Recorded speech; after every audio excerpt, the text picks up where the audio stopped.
اللہ علیہ فرماتے ہیں علم ہمیشہ اس لیے سیکھنا کہ اللہ تبارک و تعالیٰ تمہیں اس کا نفع عطا کرے اور پھر آگے بڑھتے ہیں۔ تو آپ فرماتے ہیں جب علم سیکھ لو تو پھر نہ اللہ رسول سے عشق کرنا، فرماتے ہیں پھر نمازیں پڑھنا آسان ہو جائے گا، روزے رکھنا آسان ہو جائے گا، قرآن مجید پڑھنا آسان، محبت کرنا۔ اور آپ نے مثال دی، جہاں بھی کوئی بات سمجھاتے ہیں ایک مثال دیتے ہیں، مثال دی، فرمانے لگے حضرت عبداللہ ابن مبارک رحمۃ اللہ تعالیٰ علیہ فرماتے ہیں میں شروع میں ایک عورت پہ عاشق ہو گیا تھا، سمجھانے کے لیے بات کرتے ہیں، عاشق ہو گیا تھا ایک عورت پہ، تو میں نے عشاء کی نماز اس کے محلے میں جا کے پڑھی، چونکہ میرا مذہبی گھرانے سے تعلق تھا، نماز میں پڑھتا تھا، تو امام صاحب جو تھے نا، یہ داتا صاحب نے لکھا ہے کشف المحجوب، امام صاحب نے نا آیات ذرا لمبی پڑھی، تو میرے دل میں خیال آیا کہ مولانا آپ تو فارغ ہیں تو ہمیں تو اور بھی کام ہے، تو کہتے ہیں نماز سے فارغ ہو کے میں اس کے گھر کے چکر لگاتا تھا،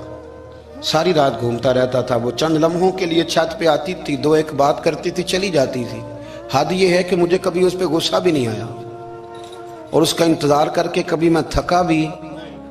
یہ داتا صاحب لکھ رہے ہیں۔ حضرت عبداللہ ابن مبارک فرماتے ہیں ایک رات میں گیا، اسی طرح میں نے نماز پڑھی، پھر میں اس کے گھر گیا، میں ساری رات، سردیوں کی ٹھنڈی رات 11-12 گھنٹے اس کے گھر کا طواف کرتا رہا، معاذ اللہ چکر لگاتا رہا۔ آدھی رات کو سحری کے وقت وہ چھت پہ آئی 1 منٹ کے لیے اور کہنے لگی گھر میں مہمان بہت زیادہ ہیں، آج بات نہیں ہو سکے گی۔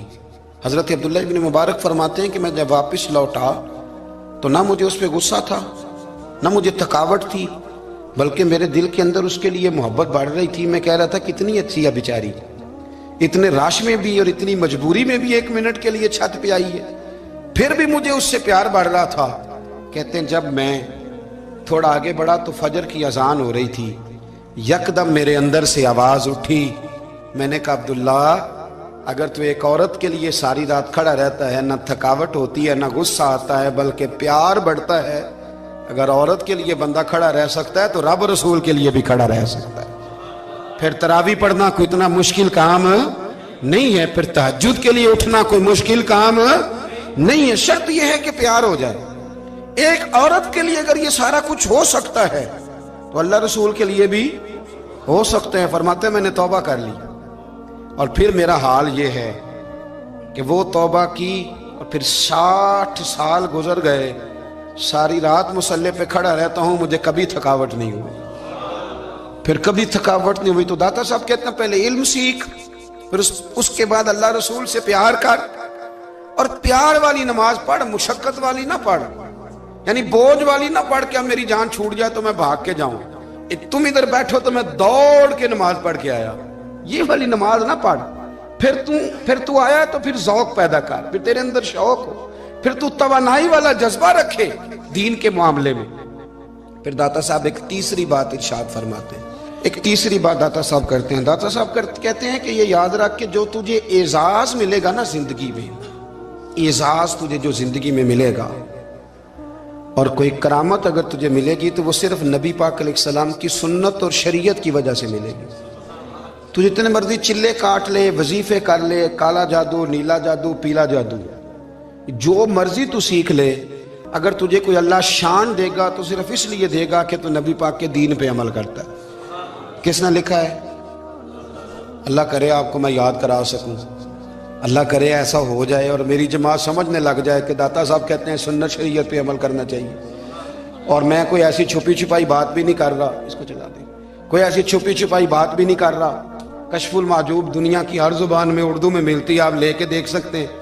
داتا صاحب فرماتے ہیں اعزاز جو تمہیں ملے گا نا، اگر شان چاہتے ہو، وہ ہمارے نا بہت سارے ایسے لوگ ہیں جو کہتے ہیں کوئی ایسی چیز ہاتھ لگے، اعلیٰ دین کا چراغ ایسے گھسایا جائے اور فوری طور پہ پیر صاحب نے کہہ دیا تو ریل پیل ہو گئی پیسوں کی، تو میں کہتا ہوں یہ تو دین کا مزاج ہی نہیں، یہ تو دین کی طبیعت ہے ہی نہیں، یہ تو ذوق ہی نہیں دین کا، یہ طبیعت ہی نہیں، مزاج ہی نہیں۔ میرے عزیز داتا علی اجویری رحمۃ اللہ علیہ فرماتے ہیں تو سنت پہ عمل کر، شریعت پہ عمل کر۔ اللہ کا قرآن کہتا ہے قل ان کنتم تحبون اللہ فاتبعونی یحببکم اللہ، فرمایا اللہ کا قرآن کہتا ہے کہ جب تو نبی کریم کی غلامی کرے گا نا تو اللہ خود تمہیں اپنا محبوب بنا لے گا، اللہ خود تمہیں اپنا محبوب بنا لے گا تو اور کیا چاہیے. داتا صاحب نے ایک بزرگ کی بات لکھی ہے جو تابعی ہے. تابعی اس کو کہتے ہیں جو صحابہ کے شاگرد ہوتے ہیں. ایک بزرگ کی بات لکھی جو تابعی ہیں. وہ فرماتے ہیں کہ ان بزرگوں کا طریقہ یہ تھا کہ وہ لوگوں سے چھپ کے نا پہاڑ کے پیچھے عبادت کرتے تھے, اور پوزیشن ان کی یہ تھی کہ کسی سے ملتے نہیں تھے, بالخصوص فجر کی نماز سے لے کر عصر کی نماز تک بکریاں رکھی ہوئی تھیں, ان کو چراتے رہتے تھے فرات کے کنارے اور نفل پڑھتے رہتے تھے. اس وقت کو ملنے بھی نہیں آتا تھا. ایک شخص بڑی دور سے ان کی شہرت سن کے آیا, میں نے تو ملنا ہے. لوگوں نے کہا وہ اس وقت نہیں ملتے, ناراض ہوتے. اس نے کہا اللہ کا بندہ ہے نا, ناراض ہو بھی جائے گا تو لمبا ناراض رہے گا نہیں, اللہ والے جلدی راضی ہو جاتے ہیں. پہنچ گئے. اب وہ بابا جی نماز پڑھ رہے تھے تو کہتے میں نے عجیب منظر دیکھا کہ بابا جی فرات کے کنارے نماز پڑھ رہے ہیں اور ایک بھیڑیا ان کی بکریوں کی حفاظت کر رہا ہے. کہتے میں حیران رہ گیا کہ بھیڑیا تو بکریاں کھایا کرتا ہے اور یہاں چرا رہا ہے. کہتے میں جب گیا تو بابا جی نوافل میں مشغول تھے, مجھے دیکھ کے کہنے لگا اس وقت کیوں آئے. میں نے کہا حضور اگر آئے گیا ہوں تو پھر مہربانی کرے قبول فرما لیں. میں بیٹھ گیا تو میں نے کہا حضور یہ بھیڑیا بکریاں چرا رہا ہے, بھیڑیا اور بکریے کی صلح کب سے ہو گئی. تو فرماتے ہیں لمبی تقریر نہیں, ہلکا سا جملہ. فرمانے لگے جب سے بکریوں کے مالک نے رب سے صلح کر لی ہے نا, تب سے بھیڑیوں نے بھی بکریوں سے صلح کر لی ہے. بکریوں کے مالک نے رب سے صلح کر لی, گناہ چھوڑ دیے, اس کی فرما برداری میں آ گئے. اب پھر اسے بکریاں چلانے کی ضرورت نہیں رہی. بکریاں نا اب بھیڑیا چراتا ہے. کہتے ہیں میرے اوپر کپ کپی طاری ہو گئی بزرگوں کی بات سن کے, اور مجھے پیاس لگی اور خواہش آئی کہ پتہ نہیں اب بابا جی کچھ کھلائیں پلائیں گے بھی کہ نہیں, بابا جی کچھ کھلائیں گے بھی کہ نہیں. کہتے میرے دل میں خیال تھا تو بزرگوں نے نا ایک لکڑی کا پیالہ, ان کے پاس وہ غار میں بیٹھے تھے تو ایک چھوٹا سا پتھر تھا, اس کی ڈھلان بنی ہوئی. بابا جی نے اس کے نیچے لکڑی کا پیالہ رکھا, وہ رکھا ہی تھا تو وہ دودھ سے بھر گیا. کہتے انہوں نے مجھے دیا تو ٹھنڈا اور میٹھا دودھ, میری طبیعت خوش ہو گئی. بابا جی نے نا دوبارہ وہی پیالہ اسی جگہ رکھا تو شہد سے بھر گیا. 1000 سال پہلے داتا صاحب لکھ رہے ہیں. کہتے مجھے دیا, میں نے فوراً کہا, میں نے کہا حضور یہ دودھ تو گائیں بھینس دیتی ہے, پہاڑوں سے تو نہیں نکلا کرتا, اور شہد تو شہد کی مکھیاں دیتی ہیں, پتھروں سے تو نہیں نکلتا, یہ آپ کہاں سے نکال رہے ہیں. تو کہتے ہیں وہ قرآن مجید پڑھنے لگے. وَإِذِ اسْتَسْقَى مُوسَىٰ لِقَوْمِهِ, جب موسیٰ کی قوم نے ان سے پانی مانگا, فرمانے لگے موسیٰ کی نافرمان قوم پانی مانگے, حضرت موسیٰ پتھر پہ ڈنڈا مارے تو اللہ وہاں سے 12 چشمے جاری کر دے. جو رب حضرت موسیٰ کی نافرمان قوم کے لیے پتھر اور پہاڑوں سے چشمے نکال دیتا ہے نا, وہ محمد عربی کے غلاموں کے لیے پتھر اور پہاڑوں سے دودھ اور شہد بھی نکال دیا کرتا ہے. وہ بزرگ کہنے لگے بس بات یہ ہے کہ آج بھی ہو اگر ابراہیم کا ایمان پیدا تو آگ کر سکتی ہے انداز گلستاں پیدا. کہنے لگا حضور پھر میرے لیے بھی دعا کریں. آپ فرمانے لگے پھر دعا نہ کرا تو مدینے والے کی غلامی شروع کر, تو نبی کریم کی غلامی شروع کر, تو رسول پاک کی غلامی شروع کر. ایک بات علم, پھر فرمایا اللہ رسول سے محبت, پھر فرمایا حضور کی غلامی. اس سے سارے مکاشفات کھلیں گے, اس سے سارے مشاہدات کھلیں گے, اسی سے کرامتیں ملیں گی, اسی سے مقبولیت ہوگی, اسی سے اللہ نبی کی بارگاہ میں درجہ ملے گا. پھر داتا صاحب آگے بڑھتے ہیں, فرماتے ہیں فقر بھوکے رہنے کا نام نہیں. پورا باب باندھا ہے داتا صاحب نے. فرماتے ہیں فقیری بھوکے رہنے کا, اور کیا بات ہے. کئی دفعہ میں نے کشف المحجوب پڑھی, کئی دفعہ پڑھی, اللہ جانتا ہے, لیکن جب پڑھتے ہیں نا کوئی نہ کوئی نئی بات ہی ملتی ہے. رات پڑھی تو ایک نئی بات سامنے آئی. داتا صاحب نے نا حضرت ابوبکر صدیق کا ایک قول لکھا ہے.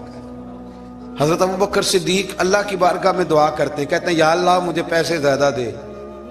اللہ اکبر, انداز دے کے داتا صاحب نے لکھا یا اللہ مجھے پیسے, اللہ مجھے مال زیادہ دے, پر مالک مجھے مال کی محبت نہ دینا. عجیب دعا ہے بھئی یہ بھی, اللہ پیسے دے پر پیسوں کی محبت. اب داتا صاحب نے لکھا ہے ناراض ہونا ہوا تو داتا صاحب سے ہونا. داتا صاحب کہتے ہیں میں نے ایسے امیر دیکھے ہیں جن کے پاس دولت تو ہے پر انہیں دولت سے پیار نہیں. میں نے ایسے غریب دیکھے ہیں جن کے پاس پیسے تھوڑے ہیں پر پیسوں سے عشق کرتے. یہ داتا صاحب نے لکھا ہے.